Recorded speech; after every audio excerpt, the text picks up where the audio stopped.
Introducing Jan Öberg, the radical social scientist and visionary behind the Transnational Foundation for Peace and Future Research. Oberg is making waves with his audacious claim that the American empire could crumble within the next 5 years. In this explosive video, he boldly examines the decay of Western democracy and offers a provocative perspective on how the world could not only survive, but thrive without the US at the helm of global power.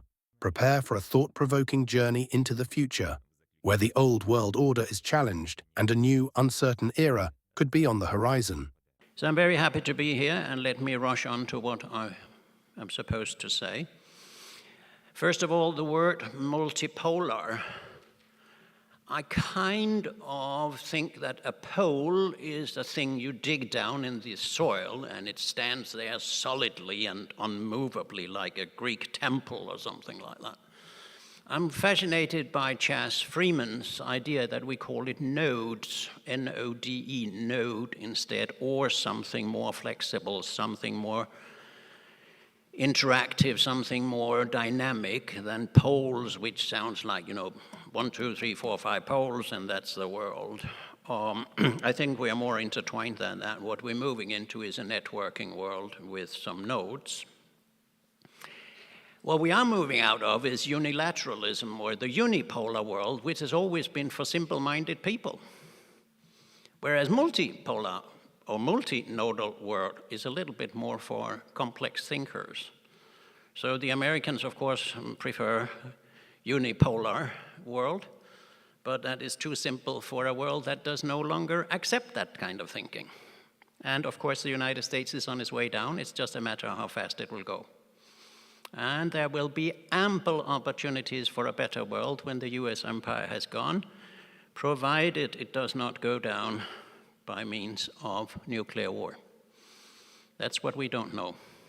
Third point of departure, let me quote Bernard Shaw,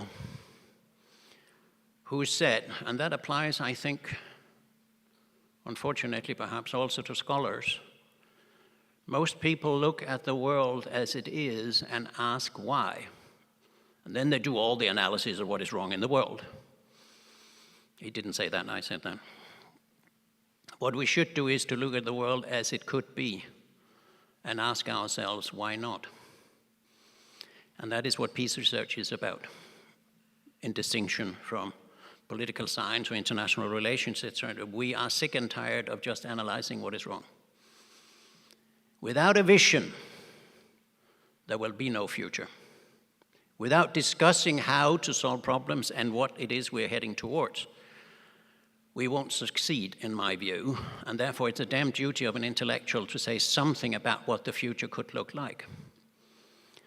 As the queen of peace research, Elise Boulding, always said, you won't get people to work for something if they cannot imagine it.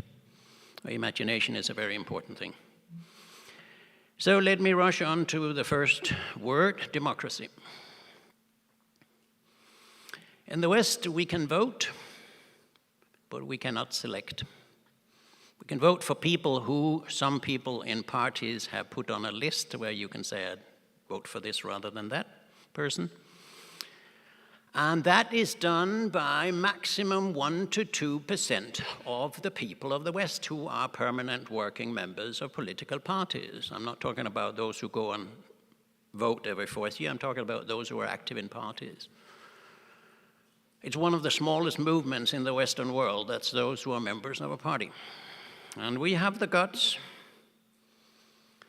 to call China a dictatorship, with a main party that's not the only one, as you know, which has 90+ million members. That is 7% of people over 18 in China. And these people are not like those in the West who are members of parties. They are well educated. They have to pass an exam to become a member of a party.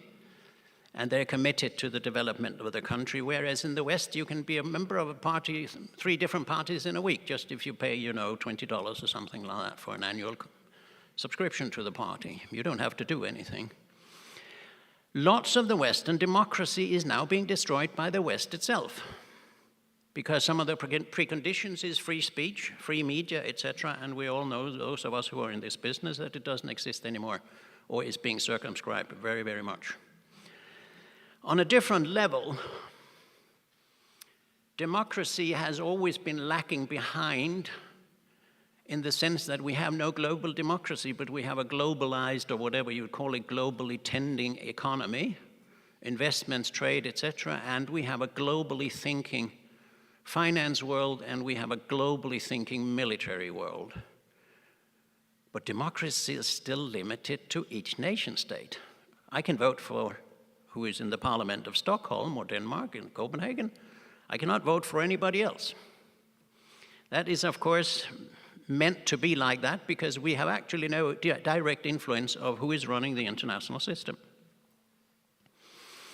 So what we need is global governance in a democratic way, and we've got to think about ideas and proposals on how to do that, because at the moment we don't have it. I'm coming up with some suggestions to it in a little while. Because unless we have a much more democratic global decision-making or global governance, not global government, I don't see how we're going to run this world with all its billions of people and problems and challenges that we are facing in the future. But we're always talking about democracy in a national framework. No matter how much countries have destroyed the UN, we still have the normative power, the soft power, if you will, of the Charter. And there's no reason why we can't have a discussion about how to reform the UN until somebody comes up with something better. I'm very tired of people, also good-hearted people, who say, oh, the United Nations is ridiculous. Look at Srebrenica and look at this and that, and it's marginalized and it's without values. No wonder it is when the world spends 300 to 400 times more on arms than on the United Nations, all it does. Is that the priorities we want in the future? Are these the priorities that will create a better world? Of course not. But we need a reform because the UN, as it is today, of course, is slightly outdated. But it is the best foundation for building something better. And by that I mean particularly the preamble and Article 1, which all nations and all countries basically ignore 24/7, that peace shall be established by peaceful means, and that the only right we have to use military is Article 51, the right to self-defense. We are far away from it, and we need to use the normative power of the Charter to hold countries and peoples and the priesthood of militarism accountable for the destruction of international law and the norms we already have established. That is time to remind ourselves about that. Okay, we need a reformed Security Council, we know that. I would suggest that we have an Environmental and Development Council too, not just a Security Council. And by the way, the Security Council does not make any security because it covers 80% or more of the world's arms trade, the members sitting there. We need a UN Parliamentary Assembly of CSOs, that is civil society organizations, non-represented peoples, children and youth, culture and peace organizations, etc., all directly elected by the people, the citizens of the member state. What a bizarre world we have. It's called we the peoples, but who are sitting at the United Nations today? It's we the governments who have appointed ourselves. Nope, I don't know. I've never voted for the one who represents Sweden in the United Nations. Why can't we have elections about people who represent our countries internationally? There's no technical reason we shouldn't be able to do that. If we can vote for which is the best song in Europe through SMS, why shouldn't we be able to do international voting for who should represent our country and us in international organizations? We live with the consequences, but we have no influence on it. Madame von der Leyen in the European Union is appointed at dinner parties. You call that democracy? And of course, we need United Nations media. They have excellent media. They are never quoted anywhere. Only Associated Press, Reuters, and all these more or less fake organizations are quoted. We need United Nations embassies in each country.